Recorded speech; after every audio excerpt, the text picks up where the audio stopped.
เ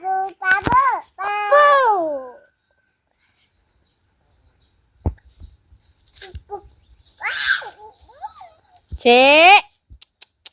เอ้ามันดีใจเลยมันดีใจเลยไม่ได้ตกเห็นย่านหมาบ่ย่านกระดิ่งนะเป็นดอกเจ้าอยู่เทิงอยู่แม่นโอ้ยแกเจ็บเป็นไข้หวานแน่วันนี้เนาะหวานบ่นี่สบายดีนะอันนี้เอามาลูกน้ำป้อนเนี่ยค่ะครั้งแรกนี่ครั้งแรกน้ำป้อนหรือเปล่า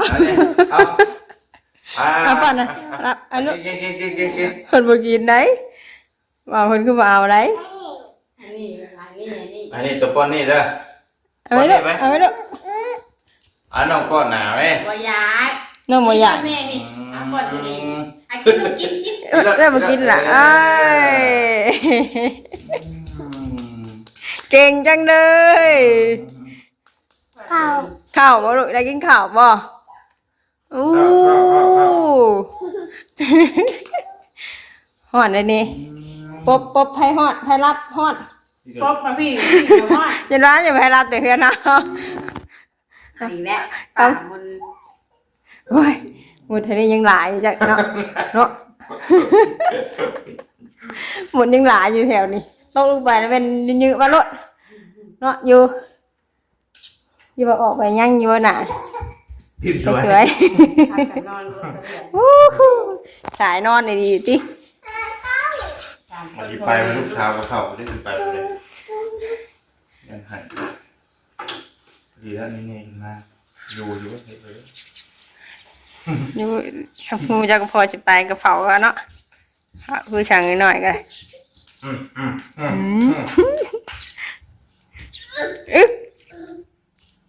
ป้อนเอ้ยด้วยหาป้อนเอ้ยด้วยป้อนเอ้ยด้วยเห็นบ่ลูกเห็นบ่น้าวอันนี้ป้อนยุ่งเหรอไปป้อนเอ้ยไปเลยป้อนนี่บ่ป้อนป้าป้ากินเครื่องป่าน้ำเก่งนี่เนาะเฮ้ยโป้กินข้าวกันเจ้าเนาะแค่นี้เดียวนี่ป้าให้น้องกันลูกแบ่งให้น้องไหมลูกปู่ง่ายนะไอ้กินข้าวแล้วนะมุกเองว่าทำไมเชื่อปู่จะหายไปเห็นอยู่ใช่ครับอยู่เห็นพากันมุกกันเนาะเห็นอยู่เห็นบ้านเห็นหน้าบ้านเป็นยังไงพอจะขึ้นมาอยู่บ้านหลังทักเสื้อผ้าเมื่อยแล่อยู่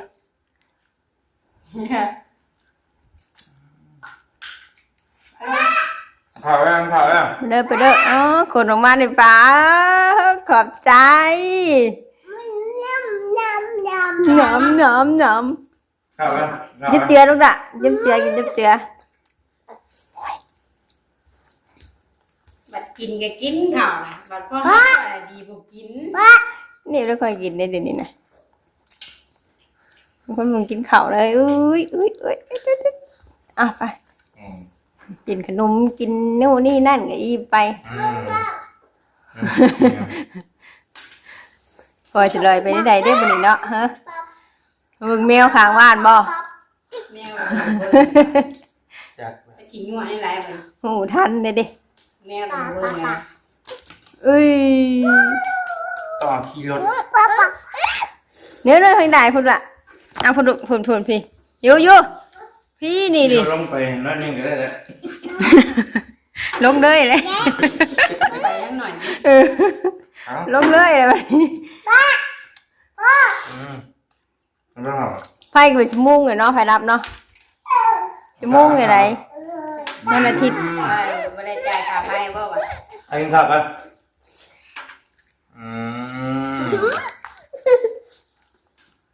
น้องกินข้าวเจ้าของมันกินปีโป้โอ้ยชมบ่ไหนไม่ได้ชมน้องไม่ได้ชมหนูไหนยังหัวเอาเดือนหน้าครบ2แล้วเรานี่เนาะโ โอ้ยไว้นิดหน่อยนี่บ่ ก็4 เดือนน่ะ เออโป้ นี่ถ้าสอง พี่โบ 4 เดือนน่ะถึงมัน เฮ้ยเดือดดุดมึงคอนะฮะ ประหัดเห็นเนาะเห็นไหมวะ ขอจ้างครับวาง เบิดเอาบ่ขันเจ้า ขอจ้างซื้อนะเองแค่เนี่ยทำตัว ลงไปอ่านป้ายอะไร โตแล้ว ว่าวันนี้เราหายหายกระสอบหนึงผู้เลย เลยรถพ่อบ่น่ะโอ้รถแม่รถพ่อบ่ใส่กระดิ่งกระดิ่งกระดิ่งไหนไปไหนเน้นเน้นเออเออเออเดี๋ยวแบบเดียวหมดขึ้นมาได้หมดเพื่อนเจ้าเนี่ยได้นี่ได้เออ ของแท้เลย ของแท้ได้เพื่อนเจ้าน่ะท่านไหนได้นี่เลยเสียงดังขนาดพอได้ลูกพอได้กินข้าวนะหมอนี่ก็นั่งลูกนั่งลูกฉันนั่งลูก นั่งลง เห็นบ่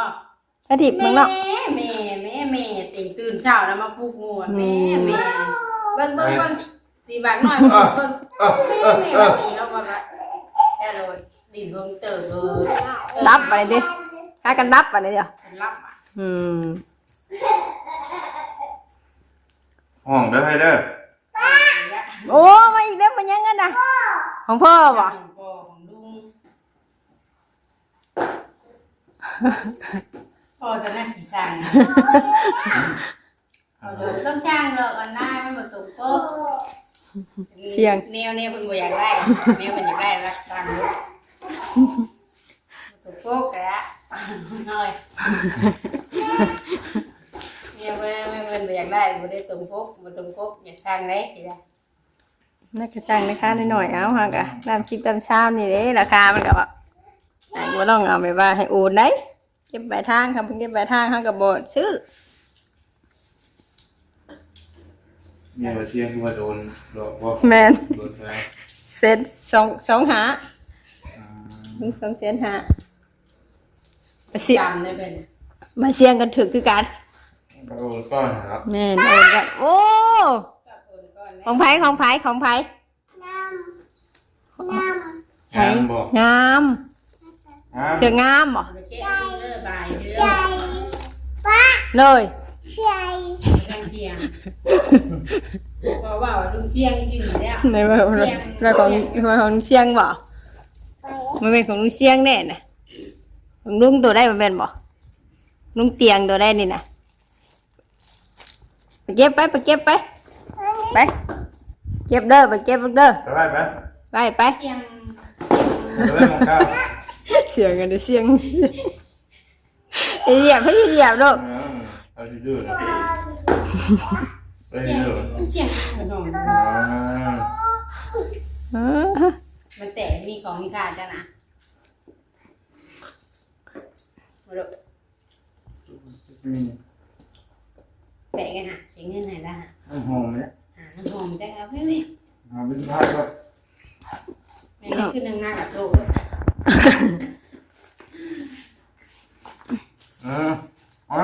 กิน เอากินวะ กินหมูขยะไปได้ทีละ ทอดไก่เนี่ย พอดิ่งเลยบ่พออย่างเด็กเสร็จละเอาใช้ลูกใช้ปะอู้ของไผ่ของไผ่ของไผ่ของน้ำไปมาแล้วบ่ ไปมาแล้วเอาไปเก็บที่ละลูก ไปมากินกัน ล่อไปแม่ประมูลล่อยังไง รอข้างไหนรอข้างในเฮือนบ่เขาได้กินคักแล้วนะให้หมอนี่ตายเลยกินน้ำได้ลูกบ่ได้กินน้ เอามากินแล้วอันนี้ ำน้องหมื่นเด้อ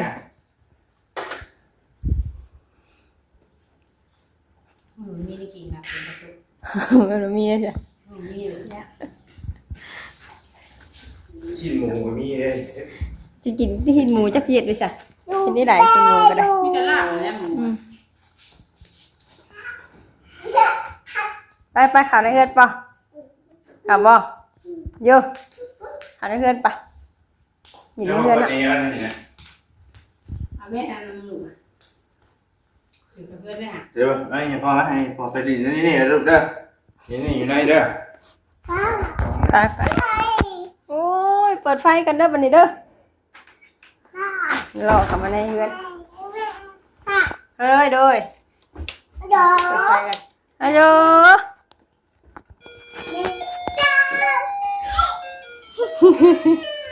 เอ้าเป็นยังลูกล่ะเจ็บใสเจ็บข้าวได้บ่โอ้ยหนอเจ็บข้าวคือการบ่อย่ากระโดดลูกหล่ะเด้อกระโดดเจ็บเรือเป้าให้เพียงไหนป้าให้เพียงใช้แล้วอย่างเจ็บตีน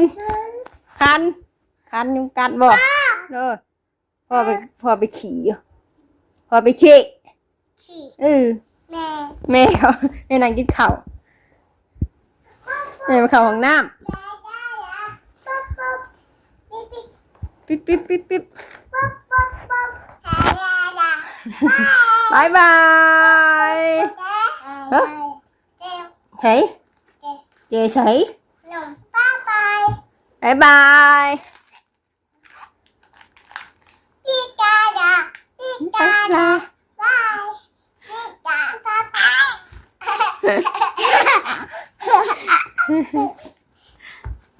โอ้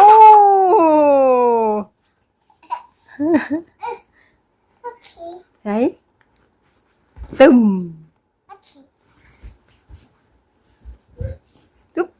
ตึ๊บ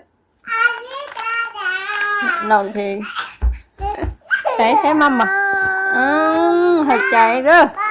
ฮะ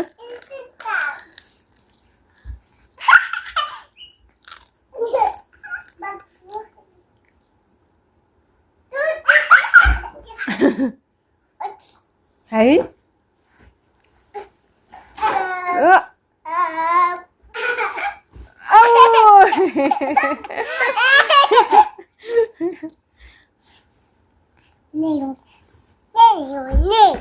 นี่ใช่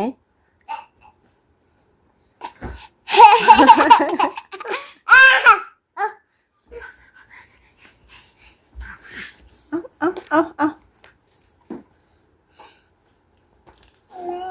เฮ้ยอย่างปังล้มอันนี้ตึมเฮ้ยให้หยังอยู่ดิเขียนอยู่ดิเป็นคนเขียนเลยเอ้ยจำลิงตัวน้อยเต้นอยู่บนที่นอนเด้อ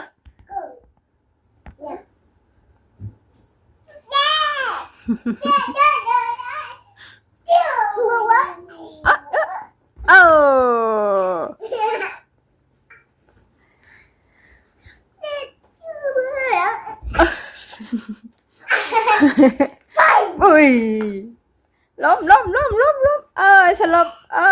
เอาปืนถึงจะคล้องบ่เ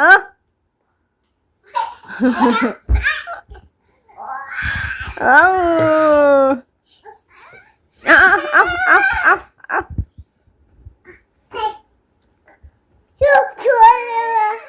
เฮ้ยไม่ใช่ดุเลยเฮ้ยให้เปรียบกันเพียงเฮ้ยใช้ยาบ่นี่คันหอดเจ็บหัวดูล่ะ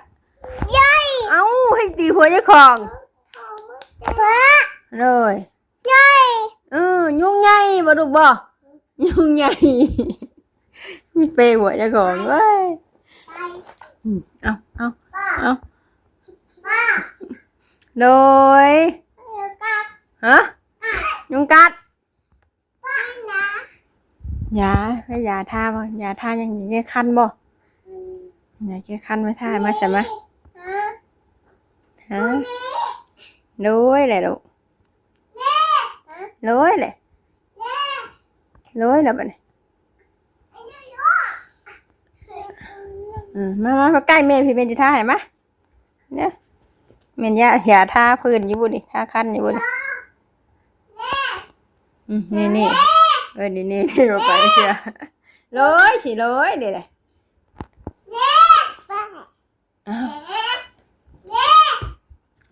ลยไปเนาะ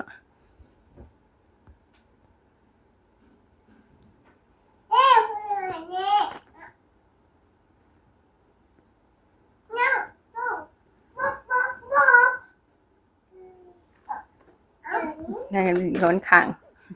กอดกัดโอ้ทำกัดตกเรือแล้วยังคันอยู่บ่ดุไม่ท่ายาให้นี่ยังคันอยู่บ่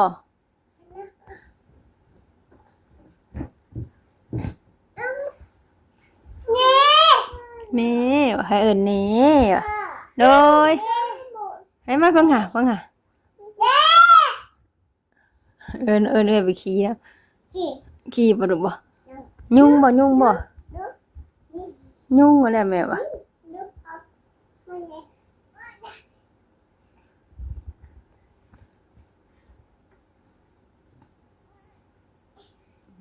พากันเฮ็ดขึ้นบัดนี้อันขึ้นบัดนี้บึ้นบัดนี้บ๊ายบายเอ้าตกแล้วคนที่สองตามมาสลบเป็ดเลยหมอนขังนักดินักกว่าดุคนอ่านบ่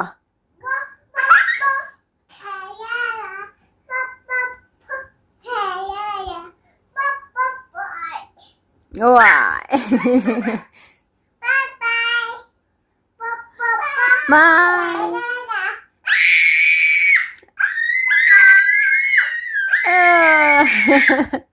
เสียงกันนะ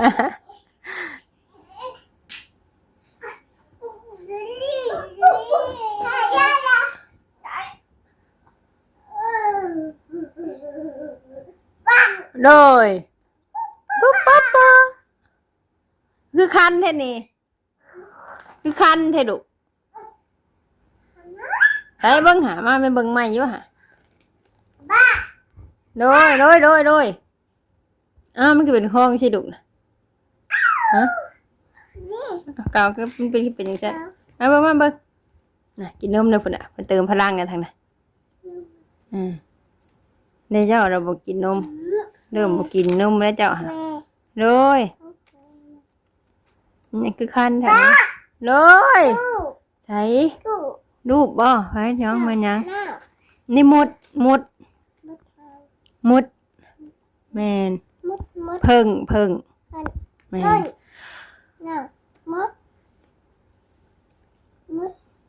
ชนกันเลยมุดนี่มันยังแทนดิ้งแมนนางพยาบาลแม่นดิ้งนี่แม่ป้าเบิ่งนี่ยังอันนี้เพิ่งกบนุกคนยังอันนี้นะมึงหะลาแม่นลาขี่แม่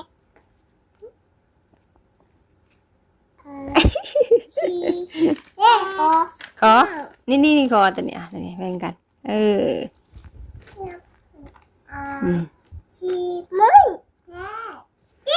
โอ้ได้ผู้ชายกินแดดดิเฮ้อใส่ลูกใส่ว้าวโดยไงไว้เขาเย็นเด้อนี่มดแมนมดเลยสีเป็นเพื่อน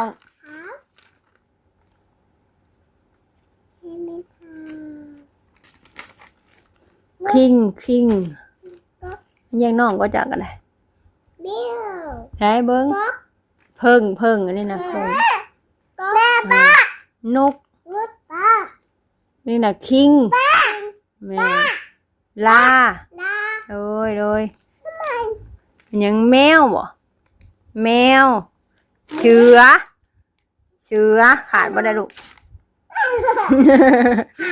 ขาดเลย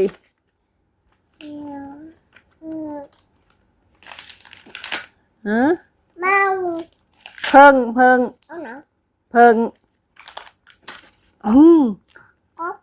กบลาโดยเสือน่ะเสือเอาจะกินดูพอจะกินเดี๋ยวก็พวกจะขับปากแล้วเด้อมาเด้อหันอีกเด้อเลยใช้กบเด้กบโอ้จำได้อีกกบเพิ่งอันนั้นเพิ่งเอื้อนไม่ใช่เสือตะเวนน่ะนี่เอ็ดเสือที่บ่เอ็ดที่บ่นี่ภาษาอังกฤษเอ็ดที่บ่คนน่ะสรุปเด้อคนน่ะสบายดีป้าดุ้งเนี่ยลูกอยู่เอ้ยอยู่คนน่ะบ่ได้สนใจฮะเนี่ยสบายดีป้าดุ้งเนี่ยลูกสบายดีพอไปเลยพอเห็นเบียกแล้วแม่อยู่ข้างนอกยินเสียงพอแม่เปิดประตูนะโอเคจะแม่เนี่ยจะได้ป้าลุงไปก่อนแล้วผมกันกินหน่อยคืนนี้สบายดีนะป้าลุงเด้ออันนั้นสบายดีบ๊ายบายจุ๊บบ๊ายบายก่อนอยู่บ๊ายบายกระดูกบ๊ายบายจุ๊บเลยไหน